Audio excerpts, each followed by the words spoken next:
Një 38 vjeçar është vendosur në pranga nga policia e Dibrës pasi dhunoi dhe kërcënoi gruan se do e vriste. Emri Mera u arrestua në banesën e tij në fshatin Lishan pas kallëzimit në polici nga bashkëshortja e tij. Gjatë kontrollit të kryer, blut bujnë me dije se gjetën dhe sekuestruan një armëzjarri tip pistolet, 3 granata dore të montuara me kapsulla ndezëse, një krahër pistolet dhe një sasi municioni luftarak. Ndërhyrja në kohë e shërbimeve të policisë menjëherë pas denoncimit të një shtetaseje për dhunë dhe kanosje për jetën nga bashkëshorti i saj, parandalon ngjarjen e mundshme kriminale në familje.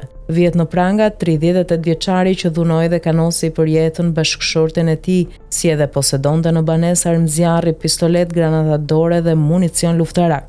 Shërbimet e Komisariatit Policisë Dibër në bashkëpunim me shërbimet e forcës së posaçme Shqiponja, pas njoftimit nga një 38 vjeçare se në banesë në fshatin Lishan, njësia administrative e Luzni, bashkëshorti i saj po e dhunonte dhe po e kërcënonte për ta vrarë. Kanë shkuar menjëherë në adresën e dhënë. Si rezultati veprimeve të shpejta profesionale të shërbimeve të policisë, u kap dhe u vu në pranga shtetasi Emri Mera, 38 vjeç banues në fshatin Lishan. Gjatë kontrollit në banesën e tij, shërbimet e policisë kanë gjetur një armëzjarri tip pistolet, 3 granata dore të montuara me kapsulla ndezëse, një krahër pistolete dhe një sasi municioni luftarak, të cilat u sekuestruan në cilësinë e provës materiale. Ndërkohë, materialet i kaluan prokurorisë për veprat penale dhunë në familje, kanosje dhe mbajtje pa leje, prodhimi armëve shpërthyese dhe i municionit, njofton policia e shtetit.